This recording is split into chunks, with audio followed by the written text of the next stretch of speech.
ಜೀವನದಲ್ಲಿ ನಾವು ಎಲ್ಲವನ್ನ ಕಳೆದುಕೊಂಡಿದ್ದೇನೆ ಅಂತ ನಮಗೆ ಅನಿಸಿದಾಗ ಒಂದು ಕ್ಷಣ ಮರವನ್ನು ನೆನಪಿನಲ್ಲಿ ಇಟ್ಟುಕೊಳ್ಳಬೇಕು. ಏಕೆಂದರೆ ಅದು ಪ್ರತಿ ವರ್ಷವೂ ಮತ್ತೊಮ್ಮೆ ಎಲೆಗಳನ್ನು ಧರಿಸುವುದಕ್ಕೆ ಆ ಸಮಯಕ್ಕೋಸ್ಕರ ಪ್ರತಿ ವರ್ಷವೂ ಕಾಯುತ್ತಲೇ ಇರುತ್ತದೆ. ಹಾಗಾಗಿ ನಾವು ಕಳೆದುಕೊಂಡಿರುವುದೆಲ್ಲವನ್ನ ಬಿಟ್ಟು ಸಮಯಕ್ಕೋಸ್ಕರ ಕಾಯುವುದನ್ನು ಕಲಿಯಬೇಕು. ಆಗ ಕಳೆದುಕೊಂಡಿದ್ದೆಲ್ಲವೂ ಕೂಡ ನಮಗೆ ಮರಳಿ ಸಿಗುತ್ತದೆ. ನಿನ್ನ ಕಣ್ಣ ಎದುರುಗಡೆ ಮಾತ್ರವಲ್ಲ, ನಿನ್ನ ಬೆನ್ನ ಹಿಂದೆಯೂ ಕೂಡ ಪ್ರಾಮಾಣಿಕರಾಗಿ ಇರುವವರೇ ನಿನ್ನ ನಿಜವಾದ ಸ್ನೇಹಿತರು. ಕೊಂಕು ಮಾತನಾಡುವವರು, ನಿಮ್ಮ ಬೆನ್ನ ಹಿಂದೆ ಮಾತನಾಡುವವರು ಯಾವತ್ತಿಗೂ ನಿಮ್ಮ ಹಿತೈಷಿಗಳು ಅಥವಾ ನಿಮ್ಮ ಸ್ನೇಹಿತರು ಆಗಲು ಸಾಧ್ಯವೇ ಇಲ್ಲ. ಹೊಗಳುವಂತಹ ಸಾವಿರಾರು ಜನರು ಇದ್ದರೇನಂತೆ, ತಪ್ಪು ಮಾಡಿದಾಗ ತಿದ್ದುವಂತಹ ಒಬ್ಬ ಒಳ್ಳೆಯ ಮಿತ್ರ ಅಥವಾ ಗುರು ಇದ್ದರೆ ನಮ್ಮ ಜೀವನವೇ ಸಾರ್ಥಕವಾದಂತೆ. ಅನ್ಯರ ಸಂತೋಷದಲ್ಲಿ ಪಾಲುದಾರರು ಆಗುವುದು ಮಾತ್ರವಲ್ಲ, ಕಾರಣರು ಆಗಬೇಕು. ಬೇರೊಬ್ಬರ ನೋವಿನಲ್ಲಿ ಪಾಲುದಾರರು ಆಗಬೇಕು, ಆದರೆ ಯಾವತ್ತಿಗೂ ಇನ್ನೊಬ್ಬರ ನೋವಿಗೆ ನಾವು ಕಾರಣವಾಗಬಾರದು ಅಷ್ಟೇ. ಪ್ರತಿ ವಸ್ತುವಿಗೂ ಅದರದ್ದೇ ಆದ ಸೌಂದರ್ಯವಿದೆ, ಆದರೆ ಎಲ್ಲರೂ ಅದನ್ನು ಕಾಣುವುದಿಲ್ಲ. ಸೋಲಿನ ಭಯದಿಂದಲೇ ಬದುಕುವವರು ಗೆಲುವಿನ ಮಹಾ ಸಂಭ್ರಮವನ್ನು ಅನುಭವಿಸುವ ಅವಕಾಶದಿಂದ ವಂಚಿತರಾಗುತ್ತಾರೆ. ಗೆಲುವು ಬೇಕಾದರೆ ಭಯದಿಂದ ಮೊದಲು ಮುಕ್ತರಾಗಬೇಕು, ಆಗ ಮಾತ್ರ ನಾವು ಗೆಲ್ಲಲು ಸಾಧ್ಯವಾಗುವುದು.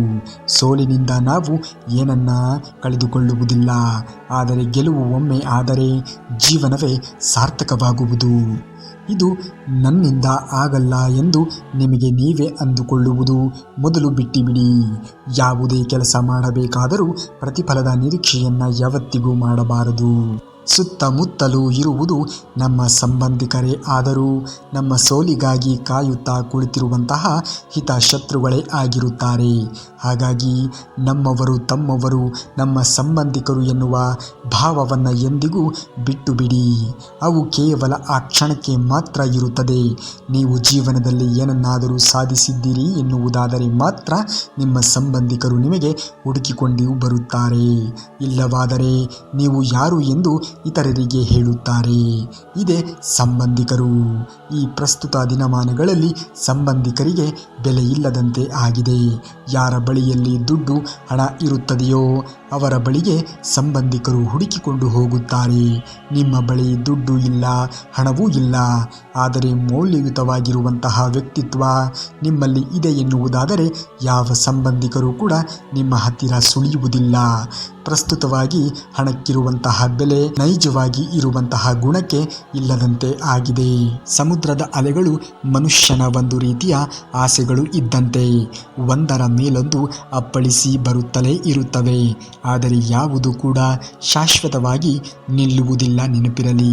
ಹಾಗೆಯೇ ಜೀವನದಲ್ಲಿ ಆಸೆಗಳು ಎನ್ನುವುದು ಯಾವುದಕ್ಕೂ ಕೂಡ ಕೊನೆ ಎನ್ನುವುದು ಇರುವುದೇ ಇಲ್ಲ. ಒಂದು ಪಡೆದುಕೊಂಡರೆ ಮತ್ತೊಂದು ಪಡೆದುಕೊಂಡರೆ ಮಗದೊಮ್ಮೆ, ಹೀಗೆ ಆಸೆಗಳು ಎನ್ನುವುದು ಮಿತಿಯೇ ಇಲ್ಲದಂತೆ ಸಾಗುವುದು. ನಮ್ಮ ಬಳಿ ಎಷ್ಟು ಹಣ ಇದೆ ಅಂತ ಲೆಕ್ಕ ಹಾಕಬಹುದು, ಆದರೆ ನಮ್ಮ ಬಳಿ ಸಮಯ ಎಷ್ಟಿದೆ ಅಂತ ಲೆಕ್ಕ ಹಾಕಲು ಸಾಧ್ಯವೇ ಇಲ್ಲ. ಹಾಗಾಗಿ ಸಮಯವನ್ನು ಸರಿಯಾಗಿ ಸದುಪಯೋಗ ಮಾಡಿಕೊಳ್ಳಿ. ಸಮಯ ಇದ್ದಾಗಲೇ ಅದರಿಂದ ನೀವು ಜೀವನದಲ್ಲಿ ಹೇಗೆ ಯಾವ ರೀತಿಯಾಗಿ ಬೆಳವಣಿಗೆಯಾಗಬೇಕು ಎನ್ನುವುದನ್ನು ಅರಿತುಕೊಳ್ಳಿ. ಆಗ ನಿಮ್ಮ ಜೀವನವು ಸುಸಂಗತವಾಗಿ ಸಾಗುವುದು. ಈ ಬದುಕು ಎನ್ನುವುದೇ ಒಂದು ರೀತಿಯ ಪ್ರಯೋಗ ಇದ್ದ ಹಾಗೆ. ಹಾಗಾಗಿ ಹೆಚ್ಚೆಚ್ಚು ಪ್ರಯೋಗಗಳನ್ನು ಮಾಡಿ. ಪ್ರಯೋಗಗಳನ್ನು ಮಾಡುವುದರಿಂದ ಏನನ್ನು ಕಳೆದುಕೊಳ್ಳುವುದಿಲ್ಲ, ಕೇವಲ ಸಮಯವನ್ನು ಕಳೆದುಕೊಳ್ಳುತ್ತೀರಾ. ಆದರೆ ಅದೇ ಪ್ರಯೋಗ ಒಮ್ಮೆ ನಿಮ್ಮ ಜೀವನದಲ್ಲಿ ಯಶಸ್ವಿಯಾದರೆ ಖಂಡಿತವಾಗಿಯೂ ನೀವು ಜೀವನದ ಅತ್ಯುನ್ನತವಾಗಿರುವಂತಹ ಸ್ಥಾನವನ್ನು ಏರಲು ಸಹಕಾರಿಯಾಗುತ್ತದೆ. ಪ್ರಯೋಗವನ್ನು ಮಾಡುತ್ತಲೇ ಇರಬೇಕು, ಎಂದಿಗೂ ಬಿಡಬಾರದು.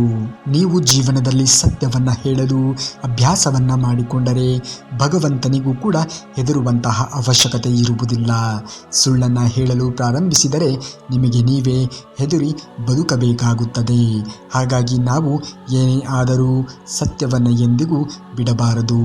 ನಿರಂತರವಾಗಿ ಸತ್ಯವನ್ನು ಮಾತನಾಡುವ ವ್ಯಕ್ತಿಗಳ ಬಳಿ ದೇವರು ಖಂಡಿತವಾಗಿಯೂ ನೆಲೆಸಿರುತ್ತಾನೆ ಎನ್ನುವ ಮಾತು ಇದೆ. ಸತ್ಯವನ್ನು ಮಾತನಾಡುವ ವ್ಯಕ್ತಿಗಳನ್ನು, ಸತ್ಯವನ್ನು ಜೀವನದಲ್ಲಿ ಅಳವಡಿಸಿ ಎನಿಸಿಕೊಂಡಿರುವ ವ್ಯಕ್ತಿಗಳ ಬಳಿ ದೇವರು ಖಂಡಿತವಾಗಿಯೂ ಇದ್ದು ಎಲ್ಲ ಸಮಸ್ಯೆಗಳನ್ನು ಬಗೆಹರಿಸುತ್ತಾನೆ. ಸುಳ್ಳಿಗೆ ಬೆಲೆ ಇಲ್ಲ. ಸುಳ್ಳು ಹೇಳುವುದರಿಂದ ನೀವೇನನ್ನ ಸಾಧಿಸಲು ಸಾಧ್ಯವೇ ಇಲ್ಲ. ಒಂದು ವೇಳೆ ನೀವು ಸುಳ್ಳಿನಿಂದ ಏನಾದರೂ ಸಾಧನೆಯನ್ನ ಮಾಡಿದ್ದೇ ಆದರೆ ಅದು ಶಾಶ್ವತವಾಗಿ ಉಳಿಯಲು ಸಾಧ್ಯವೇ ಇಲ್ಲ. ಎಂದೆಂದಿಗೂ ನೀವು ಸತ್ಯವನ್ನೇ ಮಾತನಾಡಿ ಸತ್ಯದ ಜೊತೆಯಲ್ಲಿಯೇ ಬದುಕನ್ನು ನಡೆಸಿ. ನಾವು ಮೊದಲು ಜೀವನದಲ್ಲಿ ಕೆಟ್ಟ ವ್ಯಕ್ತಿಗಳನ್ನು ಮೊದಲು ನಂಬಿ ಆ ವ್ಯಕ್ತಿಗಳಿಂದ ನಾವು ಮೋಸ ಹೋಗುತ್ತೇವೆ. ತದನಂತರದಲ್ಲಿ ಒಳ್ಳೆಯ ವ್ಯಕ್ತಿಗಳು ಜೀವನದಲ್ಲಿ ಬಂದರೂ ಕೂಡ ಅವರನ್ನು ನಂಬಬೇಕೋ ಅಥವಾ ಬಿಡಬೇಕೋ ಎನ್ನುವ ಗೊಂದಲದಲ್ಲಿ ನಾವು ಸಿಲುಕಿ ಹಾಕಿಕೊಂಡಿರುತ್ತೇವೆ. ಏಕೆಂದರೆ ನಂಬಿದಾಗ ಆ ಕೆಟ್ಟ ವ್ಯಕ್ತಿಗಳು ಆ ರೀತಿಯ ಪರಿಣಾಮವನ್ನು, ಆ ರೀತಿಯ ನಂಬಿಕೆ ದ್ರೋಹವನ್ನು ನಮ್ಮ ಜೀವನದಲ್ಲಿ ಬಗೆದು ಹೋಗಿರುತ್ತಾರೆ. ನೀವು ತಪ್ಪು ಮಾಡಿದಾಗ ನಿಮ್ಮ ತಪ್ಪುಗಳನ್ನು ಒಪ್ಪಿಕೊಳ್ಳಿ. ನೀವು ತಪ್ಪನ್ನು ಒಪ್ಪಿಕೊಳ್ಳುವುದರಿಂದ ನಿಮಗೆ ಅವಮಾನವಾಗಲಿ ನಷ್ಟವಾಗಲಿ ಯಾವುದೂ ಇಲ್ಲ. ಬದಲಿಗೆ ನಿಮ್ಮ ಮನಸ್ಸಿನಲ್ಲಿ ತೃಪ್ತಿಯ ಭಾವವು ಸಿಗುವುದು. ತಪ್ಪು ಒಪ್ಪಿಕೊಳ್ಳುವುದರಿಂದ ಮನುಷ್ಯ ಎಂದಿಗೂ ಸಣ್ಣವನಾಗಲು ಸಾಧ್ಯವಿಲ್ಲ. ನೀವು ಸರಿಯಾಗಿ ಇದ್ದಾಗ ಸುಮ್ಮನೆ ಇದ್ದು ಬಿಡಿ. ಎಷ್ಟೇ ತಪ್ಪು ಆಪಾದನೆಗಳು ನಿಮ್ಮ ಮೇಲೆ ಬಂದರೂ ಕೂಡ ನೀವು ನಿಮ್ಮ ಮನಸ್ಸಿನಲ್ಲಿ ನಿಮಗೆ ನಾವು ಸರಿಯಾಗಿದ್ದೀವಿ ಎನ್ನುವ ಭಾವ ಇದ್ದರೆ ಸಾಕು. ಅದನ್ನು ನಿರ್ಧರಿಸಲು ಮೇಲೆ ಒಬ್ಬ ಭಗವಂತನಿದ್ದಾನೆ. ಅವನು ಸಮಯಕ್ಕೆ ಸರಿಯಾಗಿ ಹೇಗೆ ಯಾರಿಗೆ ಏನನ್ನ ನೀಡಬೇಕು ಎನ್ನುವುದು ನಮಗಿಂತ ಆತನಿಗೆ ತುಂಬ ಚೆನ್ನಾಗಿ ಗೊತ್ತಿರುತ್ತದೆ. ಹಾಗಾಗಿ ಸಮಯಕ್ಕೆ ಸರಿಯಾಗಿ ಯಾರ ಜೀವನದಲ್ಲಿ ಏನನ್ನ ಕೊಡಬೇಕು ಎನ್ನುವುದು ಆತನಿಗೆ ತಿಳಿದಿರುವ ಕಾರಣದಿಂದಾಗಿ ಆತ ಕೊಟ್ಟೇ ಕೊಡುತ್ತಾನೆ. ಆದರೆ ತಾಳ್ಮೆಯಿಂದ ಜೀವನವನ್ನು ನಡೆಸಿ. ತಾಳ್ಮೆಯನ್ನು ರೂಢಿಸಿಕೊಂಡಾಗ ಎಲ್ಲವನ್ನೂ ಕೂಡ ನೀವು ಪಡೆಯುತ್ತೀರಾ. ಬದುಕುವುದಕ್ಕಾಗಿ ದುಡಿಯುವುದು ಅನಿವಾರ್ಯವಾಗಬೇಕು. ಹಾಗಂತ ಫಲದ ಬಗ್ಗೆ ಕಣ್ಣೀರಿಟ್ಟು ಕೆಲಸ ಮಾಡಿದರೆ ನಿರಾಸೆಗಳು ಎನ್ನುವುದು ಹೆಚ್ಚಾಗಿ ಇರುವುದು. ಕೆಲಸವನ್ನು ಶ್ರದ್ಧೆಯಿಂದ ಪ್ರೀತಿಯಿಂದ ಮಾಡಿದರೆ ಮಾತ್ರ ಫಲ ಇಂದಲ್ಲ ನಾಳೆ ದೊರಕೇ ತೀರುತ್ತದೆ. ಅದರ ಬದಲಿಗೆ ನಾವು ಫಲದ ಬಗ್ಗೆಗೆ ಯೋಚನೆಯನ್ನ ಮಾಡುತ್ತಾ ದುಡಿಯಲು ಮುಂದಾದರೆ ಏನೂ ಪ್ರಯೋಜನವಾಗುವುದಿಲ್ಲ. ಶ್ರೀಕೃಷ್ಣ ಪರಮಾತ್ಮನು ಹೇಳುತ್ತಾನೆ ಭಗವದ್ಗೀತೆಯಲ್ಲಿ, ಫಲ ಅಫಲಗಳನ್ನು ನನಗೆ ಬಿಡು. ನಿನ್ನ ಕೆಲಸದಲ್ಲಿ ನೀನು ಶ್ರದ್ಧೆಯಿಂದ ಪ್ರಾಮಾಣಿಕವಾಗಿ ಕೆಲಸವನ್ನು ಮಾಡು. ನಿನಗೆ ಸಮಯಕ್ಕೆ ಸರಿಯಾಗಿ ಫಲಗಳನ್ನು ನಾನು ಕೊಟ್ಟೇ ಕೊಡುತ್ತೇನೆ ಎಂದು. ಹಾಗಾಗಿ ಪ್ರಾಮಾಣಿಕವಾಗಿ ಯಾವುದೇ ಕೆಲಸವಿರಲಿ, ಅದು ಸಣ್ಣ ಕೆಲಸವಾದರೂ ಸರಿ ದೊಡ್ಡ ಕೆಲಸವಾದರೂ ಸರಿ, ಮಾಡುವಂತಹ ಕೆಲಸದಲ್ಲಿ ಪ್ರಾಮಾಣಿಕತೆಯನ್ನು ನಾವು ಕಾಯ್ದುಕೊಂಡಾಗ ಯಶಸ್ಸು ಎನ್ನುವುದು ಇಂದಲ್ಲ ನಾಳೆ ಸಿಕ್ಕೇ ಸಿಗುತ್ತದೆ. ಯಾರನ್ನಾದರೂ ತುಳಿಯುವ ಮೊದಲು ನೀನು ನಿಂತಿರುವಂತಹ ಜಾಗವನ್ನು ನೆನಪಿನಲ್ಲಿ ಇಟ್ಟುಕೊಳ್ಳಬೇಕು. ವ್ಯಕ್ತಿಯನ್ನು ನೋಡಿ ಮಾಡುವ ಸ್ನೇಹಕ್ಕಿಂತ ವ್ಯಕ್ತಿತ್ವವನ್ನು ನೋಡಿ ಮಾಡುವಂತಹ ಸ್ನೇಹವು ಜೀವನದ ಉದ್ದಕ್ಕೂ ಶಾಶ್ವತವಾಗಿ ಅದು ಉಳಿದುಕೊಳ್ಳುತ್ತದೆ. ಯಾರನ್ನು ಕೂಡ ನೀವು ತುಳಿಯಲು ಹೋಗಬೇಡಿ. ತುಳಿದು ಬೆಳೆದರೆ ಅದು ನೀವು ಶಾಶ್ವತವಾಗಿ ಜೀವನದಲ್ಲಿ ಮುಂದುವರಿಯಲು ಸಾಧ್ಯವೇ ಆಗುವುದಿಲ್ಲ. ಹಾಗಾಗಿ ಪ್ರಾಮಾಣಿಕವಾಗಿ ಇರುವಂತಹ ಪ್ರಯತ್ನವನ್ನು ಮಾಡಿ ಜೀವನದಲ್ಲಿ ಮುಂದೆ ಬರಬೇಕು. ಹಾಗೆಯೇ ನಾವು ವ್ಯಕ್ತಿಯ ರೂಪವನ್ನು, ವ್ಯಕ್ತಿಯನ್ನು ನೋಡಿ ಸ್ನೇಹವನ್ನು ಮಾಡಬಾರದು. ಬದಲಿಗೆ ಆತನ ವ್ಯಕ್ತಿತ್ವವನ್ನು ನೋಡಿ ನಾವು ಸ್ನೇಹವನ್ನು ಮಾಡಬೇಕು. ಅಂತಹ ಸ್ನೇಹವು ನಮ್ಮ ಜೀವನ ಇರುವವರೆಗೂ ಇದ್ದೇ ಇರುತ್ತದೆ. ನಮ್ಮ ಜೀವನದಲ್ಲಿ ಕೆಲವೊಮ್ಮೆ ಕಷ್ಟಗಳು ಬಂದರೆ ಒಳ್ಳೆಯದೇ ಎನಿಸಿಕೊಳ್ಳುತ್ತದೆ. ಏಕೆ ಗೊತ್ತಾ? ಕಷ್ಟಗಳು ಬಂದಾಗಲೇ ನಮ್ಮ ನಿಜವಾದ ಸಂಬಂಧಿಕರು ಯಾರು ಎನ್ನುವುದು ನಮಗೆ ಗೊತ್ತಾಗುವುದು. ಆಗ ಕಷ್ಟದಲ್ಲಿ ಯಾರು ನಮ್ಮ ಕೈಯನ್ನು ಹಿಡಿಯುತ್ತಾರೆಯೋ ಅವರೇ ನಮ್ಮ ನಿಜವಾದ ಸಂಬಂಧಿಕರು ಎನಿಸಿಕೊಳ್ಳುತ್ತಾರೆ. ಕಷ್ಟದಲ್ಲಿ ಯಾರು ನಮ್ಮಿಂದ ದೂರ ಸರಿದು ಹೋಗುತ್ತಾರೆಯೋ ಅವರು ನಮ್ಮ ನಿಜವಾದ ಸಂಬಂಧಿಕರು ಅಲ್ಲ. ಎತ್ತರಕ್ಕೆ ಬೆಳೆಯಬೇಕು ನಿಜ, ಅದಕ್ಕೋಸ್ಕರ ಇನ್ನೊಬ್ಬರನ್ನು ತುಳಿದು ಅಲ್ಲ, ಮೆಟ್ಟಿಲುಗಳನ್ನು ತುಳಿದು ನಾವು ಎತ್ತರಕ್ಕೆ ಹೋಗಬೇಕು. ಸೃಷ್ಟಿಯಲ್ಲಿ ಯಾವುದೇ ರೀತಿಯ ತಪ್ಪುಗಳು ಎನ್ನುವುದು ಇರುವುದೇ ಇಲ್ಲ. ಏಕೆಂದರೆ ನಾವು ನೋಡುವಂತಹ ದೃಷ್ಟಿಯನ್ನು ಸರಿಪಡಿಸಿಕೊಂಡಾಗ ಸೃಷ್ಟಿ ಎನ್ನುವುದು ಸ್ವಚ್ಛವಾಗಿ ಕಾಣುವುದು.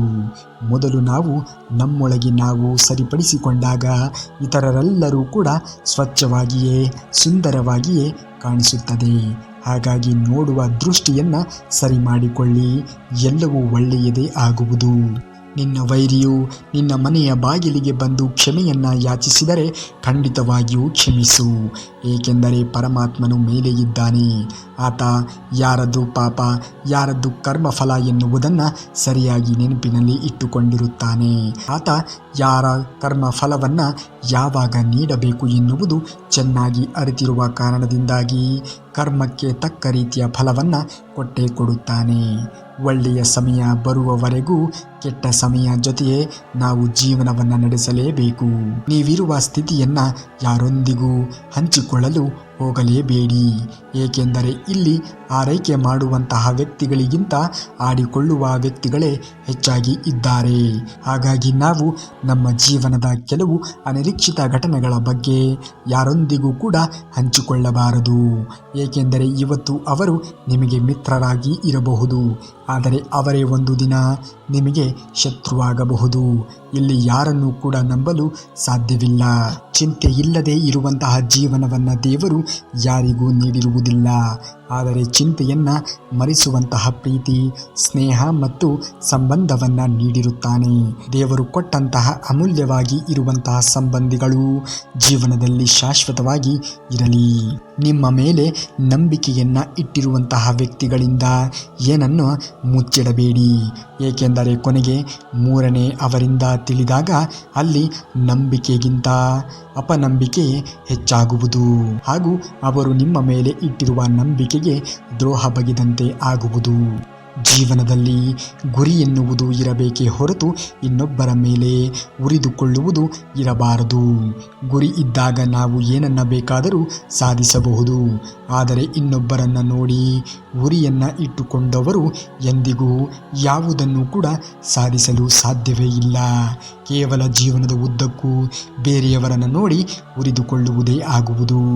ವ್ಯಕ್ತಿತ್ವ ಎನ್ನುವುದು ದೊಡ್ಡದಲ್ಲ, ಪದವಿ ಎನ್ನುವುದು ಕೂಡ ದೊಡ್ಡದಲ್ಲ.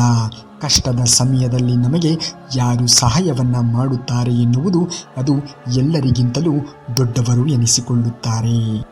ಯಾವ ದೀಪವನ್ನು ನಾವು ಗಾಳಿಗೆ ನಂದಲೇಬಾರದು ಎಂದು ಕಾಪಾಡಿಕೊಳ್ಳುತ್ತೇವೆಯೋ ಅದೇ ದೀಪ ಕೆಲವೊಮ್ಮೆ ನಮ್ಮ ಕೈಯನ್ನು ಸುಡುತ್ತದೆ.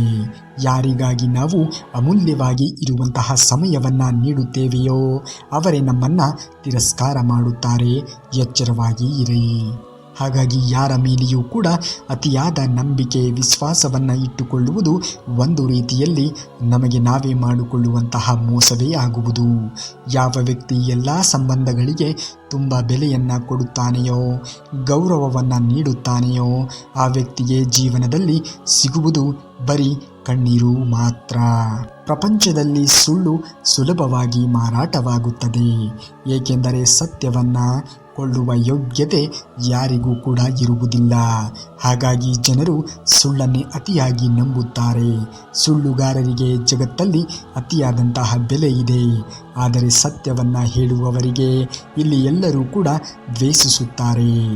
ಜೀವನದಲ್ಲಿ ಎಷ್ಟು ಸಂಬಂಧಗಳಿವೆ ಎನ್ನುವುದು ಮುಖ್ಯವಾಗುವುದಿಲ್ಲ. ಆ ಎಷ್ಟು ಸಂಬಂಧಗಳಿಗೆ ನಾವು ಹೇಗೆ ಸ್ಪಂದಿಸುತ್ತೇವೆ ಎನ್ನುವುದು ಬಹಳ ಮುಖ್ಯವಾಗುವುದು. ಸ್ನೇಹವೇ ಆಗಲಿ ಸಂಬಂಧವೇ ಆಗಲಿ ಬೆಲೆಯಿಲ್ಲದ ಮೇಲೆ ಮುಂದುವರಿಸುವುದು ನಮ್ಮ ಹೆಸರಿಗೆ ನಾವೇ ಮಸಿ ಬಳೆದಂತೆ.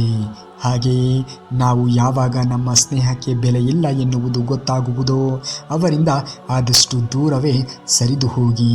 ಅತಿ ಎನ್ನುವುದು ಎಲ್ಲಿಯೂ ಬೇಕಾಗಿಲ್ಲ. ಅದು ಸ್ನೇಹವೇ ಆಗಲಿ ಪ್ರೀತಿಯೇ ಆಗಲಿ ಸಲಿಗೆ ಎನ್ನುವುದೇ ಆಗಲಿ ಎಲ್ಲಿ ಹೇಗೆ ಹಿತಮಿತವಾಗಿ ಇರಬೇಕೋ ಹಾಗೆ ಇದ್ದರೆ ಮಾತ್ರ ಚೆಂದ. ಇಲ್ಲವಾದರೆ ನಾವು ನಗೆಪಾಠಕ್ಕೆ ಒಳಗಾಗಬೇಕಾಗುತ್ತದೆ ಹಾಗೂ ನಮ್ಮ ವ್ಯಕ್ತಿತ್ವವು ಕೂಡ ಕುಂಠಿತವಾಗುತ್ತದೆ. ಜೀವನದಲ್ಲಿ ನಾವು ಎರಡು ರೀತಿಯ ವಿಭಿನ್ನವಾಗಿ ಇರುವಂತಹ ವ್ಯಕ್ತಿತ್ವವನ್ನು ಒಳಗೊಂಡಿರುವಂತಹ ಜನರನ್ನು ಪ್ರತಿದಿನಲೂ ಭೇಟಿಯಾಗುತ್ತೇವೆ. ಅದರಲ್ಲಿ ಒಬ್ಬರು ನಮ್ಮನ್ನು ಅನುಸರಿಸುವ ವ್ಯಕ್ತಿಗಳು, ಇನ್ನೊಬ್ಬರು ನಮ್ಮನ್ನು ಗಮನಿಸುವ ವ್ಯಕ್ತಿಗಳು. ಅನುಸರಿಸುವ ವ್ಯಕ್ತಿಗಳು ನಿಮ್ಮಿಂದ ಏನಾದರೂ ತಪ್ಪುಗಳು ನಡೆದರೆ ತಿದ್ದುವಂತಹ ಅಥವಾ ತಪ್ಪುಗಳನ್ನು ಕ್ಷಮಿಸುವಂತಹ ಮನೋಧೋರಣೆಯನ್ನು ಹೊಂದಿದ್ದರೆ, ಗಮನಿಸುವಂತಹ ವ್ಯಕ್ತಿಗಳು ನಮ್ಮಿಂದ ತಪ್ಪು ನಡೆದರೆ ಅಂದರೆ ಅವಮಾನಿಸುವಂತಹ ಪ್ರಯತ್ನವನ್ನು ಮಾಡುತ್ತಾರೆ. ಹೀಗಾಗಿ ನಮ್ಮನ್ನು ಗಮನಿಸುವಂತಹ ವ್ಯಕ್ತಿಗಳ ಕಡೆಗೆ ಗಮನವಿರಲಿ. ಕೊನೆಗೆ ತಿಳಿಯಬೇಕಾಗಿರುವುದು, ಇಷ್ಟವಾದ ಸಂಬಂಧಗಳಿಂದ ದೂರ ಇರಿ. ಬೇಕಾದಷ್ಟು ನೆಮ್ಮದಿ ಇರುತ್ತದೆ. ಬೇಕಾದ ಸಂಬಂಧಗಳಿಗೆ ಬೆಲೆಯನ್ನ ಕೊಡಿ. ಇದರಿಂದ ನಿಮ್ಮ ಚಿಂತೆಗಳು ಕಡಿಮೆಯಾಗುತ್ತವೆ. ಫಲವನ್ನ ನೀಡುವಂತಹ ಭೂಮಿಯಲ್ಲಿಯೇ ಬಿತ್ತನೆಯನ್ನ ಮಾಡಬೇಕು. ಹಾಗೆಯೇ ನಮ್ಮ ಭಾವನೆಗಳನ್ನು ಅರ್ಥ ಮಾಡಿಕೊಳ್ಳುವ ವ್ಯಕ್ತಿಗಳ ಮುಂದೆಯೇ ನಮ್ಮ ಭಾವನೆಗಳನ್ನು ಹಂಚಿಕೊಳ್ಳಬೇಕು. ನಿನ್ನನ್ನು ಯಾರು ಅಳಿಸಿರುತ್ತಾರೆಯೋ ಅವರು ಕೂಡ ಅಳುವ ಸಮಯ ಬಂದೇ ಬರುತ್ತದೆ. ನಾವು ತಾಳ್ಮೆಯಿಂದ ಕಾದು ನೋಡಬೇಕು ಅಷ್ಟೇ. ಏಕೆಂದರೆ ಇಲ್ಲಿ ನಾವು ಏನನ್ನು ಕೊಡುತ್ತೇವೆಯೋ ಅದನ್ನೇ ಪಡೆದುಕೊಳ್ಳುತ್ತೇವೆ. ಹಾಗಾಗಿ ಕೊಡುವ ಮೊದಲು ನೀವು ಒಳ್ಳೆಯದನ್ನು ಕೊಟ್ಟರೆ ಪಡೆಯುವ ಮೊದಲು ಒಳ್ಳೆಯದನ್ನೇ ಪಡೆಯುತ್ತೀರಾ. ಜೀವನದಲ್ಲಿ ಏನೇ ನಡೆದರೂ ಅದು ಒಳ್ಳೆಯದೇ ಆಗಿರುತ್ತದೆ. ವರ್ತಮಾನದಲ್ಲಿ ಏನಾಗುತ್ತದೆಯೋ ಅದೆಲ್ಲವೂ ಕೂಡ ಉತ್ತಮವಾಗಿಯೇ ನಡೆಯುತ್ತದೆ. ಮುಂದೆ ಏನಾಗುವುದೋ ಅದು ಕೂಡ ಚೆನ್ನಾಗಿಯೇ ಇರುತ್ತದೆ. ಭವಿಷ್ಯದ ಬಗ್ಗೆ ಚಿಂತೆ ಬೇಡ. ವರ್ತಮಾನದಲ್ಲಿ ಜೀವಿಸುವುದನ್ನು ಕಲಿತುಕೊಳ್ಳಿ. ಆಗ ಎಲ್ಲವೂ ಕೂಡ ಸುಂದರಗೊಳ್ಳುವುದು. ಇನ್ನು ಇದೇ ರೀತಿಯಾಗಿ ಇರುವಂತಹ ಶ್ರೀಕೃಷ್ಣ ಪರಮಾತ್ಮನ ಮಾಹಿತಿಗಳಿಗಾಗಿ ತಪ್ಪದೇ ನಮ್ಮ ಚಾನಲ್ನ ಸಬ್ಸ್ಕ್ರೈಬ್ ಮಾಡಿಕೊಳ್ಳಿ. ಹಾಗೂ ಈ ವಿಡಿಯೋಗೆ ಒಂದು ಲೈಕನ್ನು ಮಾಡಿ. ಮುಂದಿನ ವಿಡಿಯೋದಲ್ಲಿ ಸಿಗುವವರೆಗೂ ಧನ್ಯವಾದ. ಕರುನಾಡಿಗೆ.